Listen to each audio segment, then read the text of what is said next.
Hi, and thanks for watching this message video. Today we're continuing on in our series called Recipe, where we're taking the approach that Jesus taught his first followers, a recipe on how to be and make followers before sending them out, and that it had 9 different ingredients in it. Today we're covering the 7th ingredient, which is empathy, or in other words, the ability to understand or comprehend the feelings of another and then identify with them. Now, when it comes to empathy or compassion, which is another way of saying that, that's one of the most important things that followers of Jesus can put on display for others. And unfortunately, there are some of us that just aren't naturally wired, it seems, to be empathetic. Take James and John, the 2 disciples that were brothers, for instance. Many may not know this, but they were kind of not the kind of guys that were naturally empathetic. And as a result, God had to do some things in them to change them and their attitudes. Here's what we're told about them. Luke 9:51 through 56. As the time drew near for him to ascend to heaven, Jesus resolutely set out for Jerusalem. He sent messengers ahead to a Samaritan village to prepare for his arrival, but the people of the village did not welcome Jesus because he was on his way to Jerusalem. When James and John saw this, they said to Jesus, "Lord, should we call down fire from heaven to burn them up?" But Jesus turned and rebuked them, so they went on to another village. Now, I don't know how it would have felt to be rebuked by Jesus publicly like that. I'm sure it impacted both James and John and all of the rest of the disciples. But this was a part of how he needed to change their attitude. But again, Jesus did this in a way that was nice and kind and humorous. In fact, we're told that he nicknamed these 2 guys the Sons of Thunder to try to continually deal with that particular blunder on their part and continually teach them. But these weren't the only guys who were lacking compassion for others. Maybe you've heard of the Apostle Paul, who was once named Saul. He was another guy who seriously lacked empathy. In fact, he not only was responsible or credited for the responsibility of killing Stephen or overseeing the stoning of Stephen, but he was also credited for harassing and imprisoning a lot of other followers. In fact, here's what we're told about him. Acts 8:1 through 3. Saul was one of the witnesses, and he agreed completely with the killing of Stephen. A great wave of persecution began that day, sweeping over the church in Jerusalem, and all the believers, except the apostles, were scattered throughout the regions of Judea and Samaria. Some devout men came and buried Stephen with great mourning, but Saul was going everywhere to destroy the church. He went from house to house, dragging out both men and women to throw them into prison. So, when it comes to making any of his followers a little bit more empathetic, whether it's James or John or Saul or any one of us, we've got to remember that God often has to take us through hardships to help us think differently about others, and through that, we become more empathetic. For example, I'm sure that many of you know that Saul/Paul went on to become a follower of the way. He ended up changing from being a guy who was harassing followers to becoming a follower. But how did this happen? How did God take a hard, lacking compassion individual like a Saul or a Paul and change him? Well, he takes us through things that ultimately remap the way that we think about everything, and that's what develops compassion, or that's what develops empathy inside of us. In fact, look at what happened to Paul initially after God confronted him. Acts 9:1 through 19. Meanwhile, Saul was uttering threats with every breath and was eager to kill the Lord's followers, so he went to the high priest. He requested letters addressed to the synagogues in Damascus, asking for their cooperation in the arrest of any followers of the way he found there. He wanted to bring them, both men and women, back to Jerusalem in chains. As he was approaching Damascus on this mission, a light from heaven suddenly shone down around him. He fell to the ground and heard a voice saying to him, "Saul, Saul, why are you persecuting me?" "Who are you, Lord?" Saul asked. And the voice replied, "I am Jesus, the one you are persecuting. Now get up and go into the city, and you will be told what you must do." The men with Saul stood speechless, for they heard the sound of someone's voice but saw no one. Saul picked himself up off the ground, but when he opened his eyes, he was blind. So his companions led him by the hand to Damascus. He remained there blind for 3 days and did not eat or drink.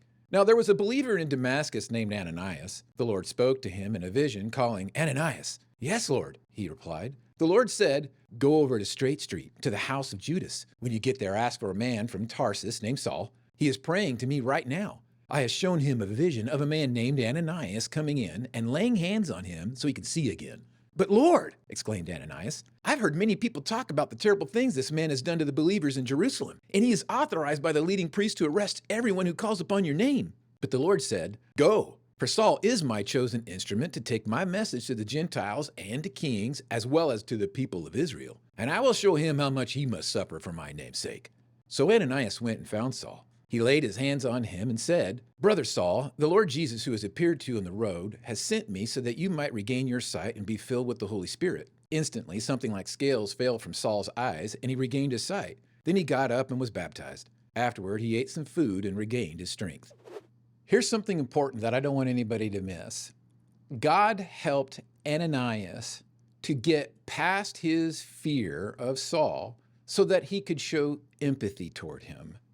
This is something that we need to be aware of in our own lives too, in that when we let our fears control us, it will always prevent us from showing empathy toward those who need it most. Then God helped Paul to understand what it meant to be a brother to Ananias and to be the chosen instrument to go and suffer for his name's sake, taking the good news to the kings and to the Gentiles and even to the people of Israel. And all of this was an intentional work on God's part to change Paul from being an individual who lacked compassion and lacked empathy to an individual who now gained compassion and gained empathy for the exact people that he had so much hatred for before. This is exactly what God does to us. He takes people who are hard-headed, lacking the ability sometimes to even change on their own because of their own thinking, and then he helps them to reprocess and rethink everything. In other words, to repent. And when this happens in our lives, the evidence of it is overwhelming. And maybe, again, one of the most important things that any follower of Jesus can display is empathy. And Jesus was the one who not only helped James and John to experience this change, he helped Paul to experience this change, and Paul credited Jesus as being the one who helped him to experience this change. In fact, look at what it is that he said to the church in Philippi about this change. Philippians 3, 1-9. "Whatever happens, my dear brothers and sisters, rejoice in the Lord. I never get tired of telling you these things, and I do it to safeguard your faith. Watch out for those dogs, those people who do evil, those mutilators who say you must be circumcised to be saved. For we who worship by the Spirit of God are the ones who are truly circumcised. We rely on what Christ Jesus has done for us. We put no confidence in human effort, though I could have confidence in my own effort if anyone could. Indeed, if others have reason for confidence in their own efforts, I have even more. I was circumcised when I was 8 days old. I am a pure-blooded citizen of Israel and a member of the tribe of Benjamin, a real Hebrew if there ever was one. And I was a member of the Pharisees who demand the strictest obedience to the Jewish law. I was so zealous that I harshly persecuted the church, and as for righteousness, I obeyed the law without fault. I once thought these things were valuable, but now I consider them worthless because of what Christ has done. Yes, everything else is worthless when compared with the infinite value of knowing Christ Jesus, my Lord. For his sake, I have discarded everything else, counting it all as garbage so that I could gain Christ and become one with him. I no longer count my own righteousness through obeying the law. Rather, I become righteous through faith in Christ. For God's way of making us right with himself depends on faith." Paul went from being a guy who had great religious conviction and thought he was doing everything right for God, but he wasn't. And he lacked empathy or compassion for those who were followers of Jesus and his way. But then everything changed. God changed him to where he not only became a follower of that way, but he experienced now the kind of compassion and the kind of empathy for those individuals. And he recognized that when it came to being a follower of Christ, that it not only took faith and obedience and learning and leading in order and work, but it also required empathy or compassion from followers. And this kind of development inside of us is Jesus's plan. And ultimately, that's the kind of thing that needs to happen in every single one of us. In fact, look at what Paul went on to say earlier to the church there in Philippi about how they needed to be empathetic as well. Philippians 2, 1-11. "Is there any encouragement from belonging to Christ? Any comfort from his love? Any fellowship together in the Spirit? Are your hearts tender and compassionate? Then make me truly happy by agreeing wholeheartedly with each other, loving one another, and working together with one mind and purpose. Don't be selfish. Don't try to impress others. Be humble, thinking of others as better than yourselves. Don't look out for only your own interests, but take an interest in others too. You must have the same attitude that Christ Jesus had. Though he was God, he did not think of equality with God as something to cling to. Instead, he gave up his divine privileges. He took the humble position of a slave and was born as a human being. When he appeared in human form, he humbled himself in obedience to God and died a criminal's death on a cross. Therefore, God elevated him to the place of highest honor and gave him the name above all other names, that at the name of Jesus every knee should bow in heaven and on earth and under the earth, and every tongue declare that Jesus is Lord, to the glory of God the Father. For us to be truly empathetic or compassionate toward others the way that Jesus is, this is going to require something supernatural inside of all of us. All of us are going to have to allow Jesus to change us to become more compassionate like him. But that requires a choice. And that choice is a hard choice.